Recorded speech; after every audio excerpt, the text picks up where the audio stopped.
Habang nakasakay ang mga bida kay Lapras, isang matulin na bangka ang dumaan. Nagpakita ang isang lalaki at sinabihan siya ni Misty na humingi ng paumanhin kay Togepi dahil pwede itong masaktan sa ginawa niya.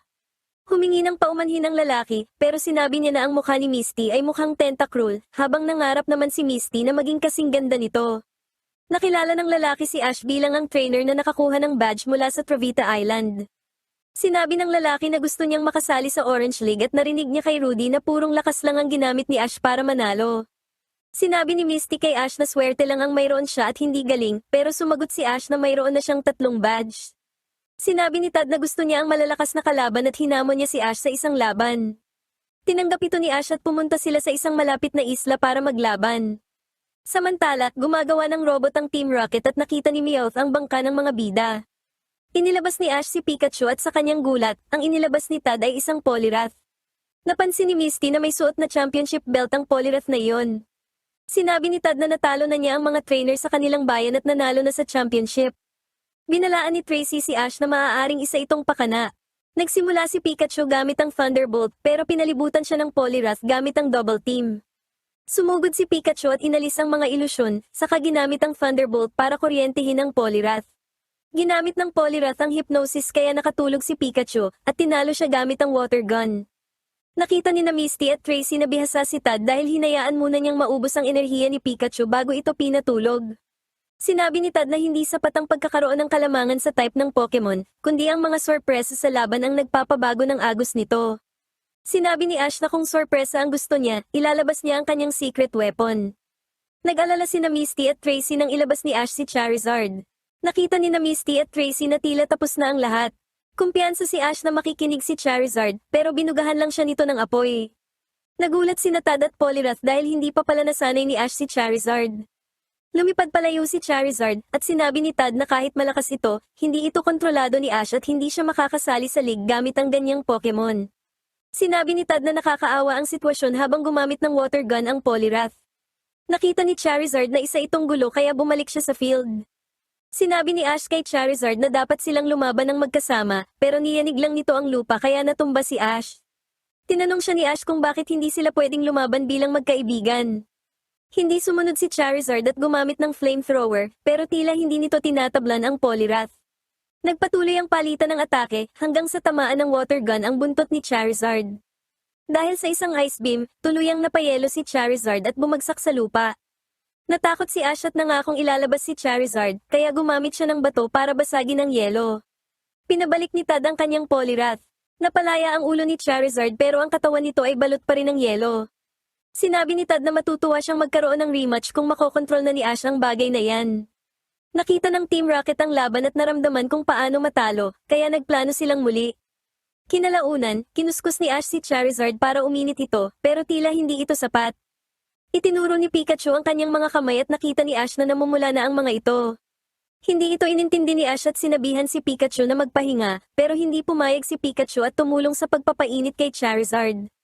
Naramdaman ni Charizard ang nangyayari at tila nagbago ang kanyang nararamdaman. Sinubukan ni Misty na tumulong pero pinigilan siya ni Tracy para hayaan si Ash. Upang uminit si Charizard, kinuskus ni Ash ang kanyang mga kamay dito habang kumuha naman ng panggatong si Tracy at kumot si Misty. Nakita ni Ash na medyo nakangiti na si Charizard. Sinabi ni Ash na hanggat bumubuti ang kalagayan ni Charizard, ayos lang ang lahat. Nakatulog si Misty habang patuloy na kinukuskus ni na Ash at Tracy si Charizard. Gising na si Charizard at susubok sanang gumalaw, pero malamig pa rin siya. Binalaan siya ni Ash na kailangang magpahinga, at pagkatapos noon ay maaari na itong gumamit ng flamethrower sa kanya. Sinabi ni Ash kay Charizard na maaaring hindi siya ang pinakamagaling na trainer at marami siyang pagkakamali, pero ginagawa niya ang lahat para maging karapat-dapat na lumaban sa tabi nito. Naalala ni Charizard ang lahat ng kanyang alaala kasama si Ash.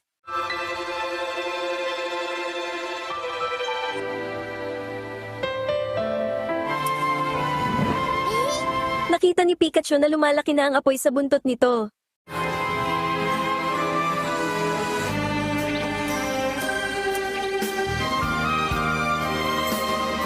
Nang mag-umaga, nagising si Charizard at nakitang natutulog si Ash sa kanyang likuran. Tumayo si Charizard at ipinakita sa lahat na ang apoy sa kanyang buntot ay maliwanag na muli. Biglang yumanig ang lupa at nahulog si Pikachu sa patibong ng Team Rocket na hindi tinatablan ng kuryente. Tumakbo si Ash para iligtas sila at sinamahan siya ni Charizard sa loob ng tunnel. Sinubukan ng Team Rocket na gamitin ang kanilang makina, pero hinarang sila ni Charizard. Gagamit sana si Charizard ng flamethrower, pero binalaan siya ni Ash na baka masunog si Pikachu. Sa halip, sinipa ni Charizard ang drill at nailigtas si Pikachu. Umatake ang Team Rocket gamit ang isang blade, at dahil dito ay nahulog sina Ash at Pikachu mula sa likod ni Charizard. Dahil sa galit, gumamit ng rage si Charizard at pinatalsik ang Team Rocket palayo. Dumating sina Tad, Misty, at Tracy at natuwa silang makita na nasa panig na ni Ash si Charizard. Naniniwala si Ash na sila ni Charizard ay magiging mahusay na magkakampi. Binati sila ni Tad at nag-alok ng rematch. Tinanggap ito ni na Ash at Charizard. Inilabas muli ni Tad ang Poliwrath. Sa pagkakataong ito, nakikinig na si Charizard sa bawat utos ni Ash. Gumamit ang Poliwrath ng Ice Beam pero naiwasan ito ni Charizard dahil lumipad siya pa itaas. Gagamit sana ng Body Slam ang Poliwrath pero umikot si Charizard para malito ito, saka siya hinawakan at ginamitan ng Seismic Toss. Sa isang iglap, natalo ang Poliwrath. Nagpasalamat si Ash kay Charizard at niyakap ito. Binati ni Tad si Ash at umasang magiging magkalaban silang muli sa Orange League. Nagpaalam ang mga bida kay Tad habang papalayo ang kanyang bangka. Naisip ni Ash na kaya na niyang talunin ng kahit sino at pabirong tinulak si Charizard. Bilang biro, binugahan ni Charizard ng apoy sina Ash at Pikachu. Sinabihan ni na Tracy at Misty si Ash na kontrolin si Charizard, pero sinabi ni Ash na huwag mag-alala dahil kaya niya ang init ng kanilang pagkakaibigan. Nakarating ang mga bida sa isang lungsod at ibinalik ni Ash si Lapras sa kanyang Pokeball. Nagrereklamo si Ash na gutom na siya, at sinabi ni Misty na hindi lang siya ang nakararamdam nito. Sabi ni Tracy ay pwede silang pumunta sa isang art museum, pero mas gustong makakita ni Ash ng double cheeseburger. Bigla silang nakakita ng mga taong tumatakbo at narinig na mayroong sunog. Nakita nilang nasusunog ang isang bodega, kaya ibinigay ni Misty si Togepi kay Tracy at sumama kay Ash para apulahin ang apoy. Inilabas ni Misty si Staryu at si Ash naman ay si Squirtle, at kapwa gumamit ng water gun para patayin ang apoy. Gayunpaman, hindi ito sapat, ngunit biglang lumitaw ang isang bombero. May babagsak na nagbabagang haligi, pero nailigtas sina Ash, Misty, at ang kanilang mga Pokemon ng isang Wartortle. Napansin ni Squirtle na may suot na bandana ang Wartortle. Umihip ng pito ang bombero, at pumila ang mga Wartortle bago sabay-sabay na gumamit ng water gun. Tuluyang naapula ang apoy kahit nasunog ang gusali. Nagpasalamat ang mga bida sa bombero na si Captain Aiden at sa kanyang Team Wartortle. Ipinakita ni Aiden sa kanila ang kanyang mga team, ang Team Blastoise, para sa malalaking sunog, at Team Squirtle, para sa mga lugar na mahirap marating. Humanga ang mga bida sa disiplina ng Team Wartortle, pero mukhang malungkot ang Squirtle ni Ash. Sinabi ni Misty kay Ash na nadismaya si Squirtle dahil hindi nito kayang patayin ang apoy ng mag-isa. Inilabas ni Squirtle ang kanyang salamin at isinuot ito. Ipinaliwanag ni Ash kay Tracy na si Squirtle ay galing sa isang squad na pasaway noon dahil iniwan sila ng kanilang mga trainer, pero naging mga bayani matapos disiplinahin sa pagpatay ng sunog. Naisip ni Tracy na ang nabigong pag-apula sa apoy sa bodega ay nakasakit sa firefighting pride ni Squirtle. Hiniling ni Ash kay Ada na subukin ang lakas ni Squirtle sa isang laban, at sa huli ay napapayag din niya ito. Nakita ito ng Team Rocket at nagplanong nakawin si Pikachu at ang mga Wartortle. Nagsimula ang isang marathon kung saan naglaban sa takbuhan sina Squirtle at Wartortle. Naunahan ni Wartortle si Squirtle, pero nang bumilis si Squirtle ay natiso dito sa bato at nagpagulong-gulong. Nagkabungguan ang dalawa at sabay na lumampas sa finish line, na ayon kay Tracy ay isang bagong record. Humanga si Aiden at inanyayahan si Squirtle sa kanilang pagsasanay sa loob ng isang araw. Nagpaulan si Aiden ng mga frisbee na kailangang patamaan ng water gun ng mga Wartortle. Nagawa ni na Squirtle at ng leader ng Wartortle na patamaan ang mga ito kahit pabilis ng pabilis. Matapos ang training, may isang frisbee na tila lumulutang sa ere. Sinundan ito ni na Squirtle at Wartortle hanggang sa mahulog sila sa isang hukay. Lumitaw ang Team Rocket at banihag ang mga Wartortle at si Squirtle. Kinuha ni Meowth si Pikachu gamit ang robotic arms at ikinulong ito ni Jessie sa isang cage.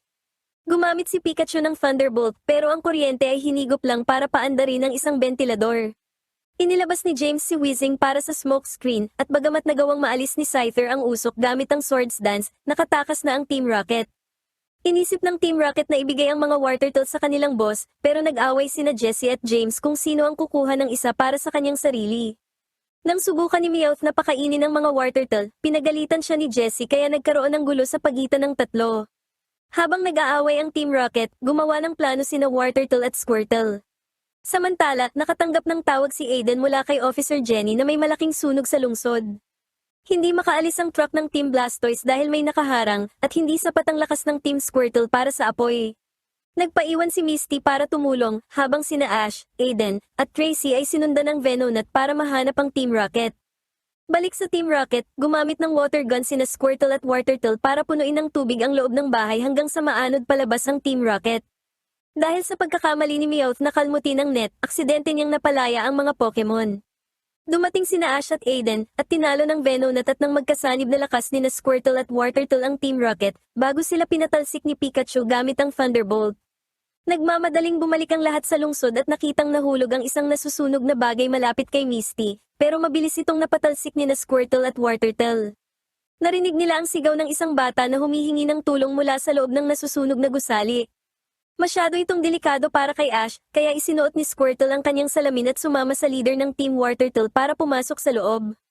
Dumating na ang Team Blastoise at gamit ang kanilang hydro pump, inihagis nila sina Squirtle at Wartortle pa itaas ng gusali. Nailigtas nila ang bata, pero habang papalabas, nahulog ang Wartortle sa nawasak na sahig at iniligtas ito ni Squirtle, habang iniligtas naman ng Wartortle si Squirtle mula sa bumagsak na pinto gamit ang water gun. Nag-alala ang mga bida dahil sa tagal nila sa loob, pero sa huli ay ligtas silang nakalabas kasama ang bata. Nayakap ng bata ang kanyang ina, at nagkamayan sina Squirtle at Wartortle bilang tanda ng respeto. Kinabukasan, nagpaalam na ang mga bida kay Aiden dahil kailangan na nilang sumakay ng ferry patungo sa susunod na isla. Bago umalis, muling nagkamay sina Squirtle at Wartortle, at kinilala ng mga bayani ang kanilang nabuong pagkakaibigan. Sumaludo ang dalawang grupo sa isa't isa bago tuluyang maghiwalay.